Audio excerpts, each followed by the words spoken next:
Assalamualaikum warahmatullahi wabarakatuh. Kami dari kelompok 7 akan mempresentasikan materi diskusi kelompok kami tentang makomat. Sebelumnya perkenalkan, nama saya Ayu Agustin, NIM 4119212, dan teman-teman saya Ahmad Faizal Ardani, NIM 4119214, dan Dwi Septiani, NIM 4119215. Yang pertama, makna makomat. Makomat dalam bahasa Arab merupakan jamak dari kata makom yang berarti tempat berdiri, lokasi, stasiun, tempat, posisi, atau tingkatan. Sedangkan dalam bahasa Inggris, makomat sering dikenal dengan istilah stage yang berarti tangga. Dalam ilmu tasawuf, makomat berarti kedudukan hamba dalam pandangan Allah berdasarkan apa yang telah diusahakan, baik melalui ibadah, riyadhah, muqarabah, muraqabah, maupun mujahadah. Menurut Imam Al-Qushairi, makom adalah tahapan etika seorang hamba yang dilalui dengan berbagai upaya, diwujudkan dengan suatu tujuan pencarian dan ukuran tugas. Jadi, kesimpulannya, makomat adalah kedudukan seorang hamba berdasarkan apa yang telah dilakukannya untuk mendekatkan diri kepada Allah. Selanjutnya, macam-macam makomat. Makomat dibagi menjadi beberapa stasiun-stasiun tempat bagi seorang calon sufi menunggu sambil berusaha keras untuk membersihkan diri agar dapat melanjutkan perjalanan ke stasiun berikutnya. Terdapat perbedaan pendapat mengenai berapa jumlah tingkatan yang harus ditempuh bagi seorang sufi agar sampai menuju Tuhan. Muhammad Al-Kalabazi berpendapat bahwa tingkatan tersebut ada 10, sedangkan Al-Ghazali berpendapat bahwa tingkatan tersebut hanya ada 8. Dari berbagai pendapat tersebut, ada makomat yang disepakati, yaitu Al-Taubah, Al-Zuhud, Al-Wara', Al-Faqr, Al-Sabr, Al-Tawakal, dan Al-Ridha. Sedangkan Al-Tawadhu, Al-Mahabbah, dan Al-Ma'rifah tidak disepakati sebagai makomat. Para ahli tasawuf menyebutnya sebagai makomat dan terkadang juga menyebutnya sebagai hal atau ittihad, yaitu tercapainya kesatuan wujud rohaniah dengan Tuhan. Materi selanjutnya adalah taubat. Taubat secara bahasa artinya adalah kembali, sedangkan secara istilah adalah kembali dari perbuatan-perbuatan yang dibenci oleh Allah kepada perbuatan-perbuatan yang dicintai oleh Allah. Taubat sendiri terbagi atas dua macam. Yang pertama adalah taubat mutlak, yaitu taubat dari perbuatan dosa yang telah kita lakukan dari dulu hingga sekarang. Yang kedua adalah taubat muqayyad, yaitu taubat lebih secara spesifik, misalkan pada dosa-dosa tertentu. Yang selanjutnya adalah tingkatan-tingkatan dari taubat itu sendiri. Yang pertama adalah taubat awam, yaitu taubat dari dosa-dosa yang biasa, misalkan ya mencuri, memalak, berkelahi, dan sebagainya. Yang kedua adalah dosa ke dosa, taubat secara khusus, yaitu taubat lebih dari perbuatan-perbuatan secara batin kayak iri, dengki, dan semacamnya. Selanjutnya adalah taubat yang lebih khusus lagi, yaitu taubat dari kelalaian mengingat Allah.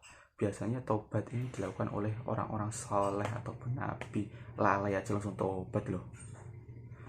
Syarat-syarat taubat sendiri terbagi atas 5 macam, yaitu yang pertama adalah ikhlas karena Allah, selanjutnya adalah menyesal, yang ketiga adalah lepas dari perbuatan-perbuatan dosanya terdahulu, artinya gak nimbrung lagi, selanjutnya adalah tidak mengulangi dosa-dosa itu lagi, dan yang terakhir adalah taubat pada waktu diterimanya taubat, karena taubat itu tidak berguna apabila taubat menjelang ajal ataupun taubat saat matahari sudah terbit dari barat, itu sudah time out itu.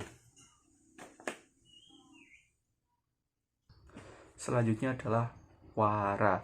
Wara secara bahasa artinya mencegah diri, sedangkan secara istilah wara adalah meninggalkan segala sesuatu yang membuat keraguan dan menodai hati, bisa dibilang subhat. Selanjutnya adalah tingkatan-tingkatan wara. Yang pertama wajib, ini hukumnya bagi semua manusia. Ininya wajib untuk meninggalkan semua perkara yang haram. Semua manusia ini wajib. Dan yang kedua adalah pertengahan. Dalam pertengahan ini manusia dianjurkan untuk meninggalkan sesuatu yang meragukan. Dalam hal ini bukan untuk semua manusia, tapi ada untuk golongan pertengahan. Dan yang tingkatan paling tinggi adalah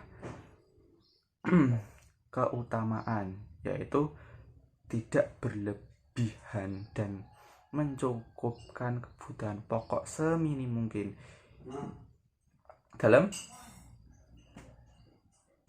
Selanjutnya adalah zuhud, yang secara bahasa berarti tidak tertarik pada sesuatu dan meninggalkannya.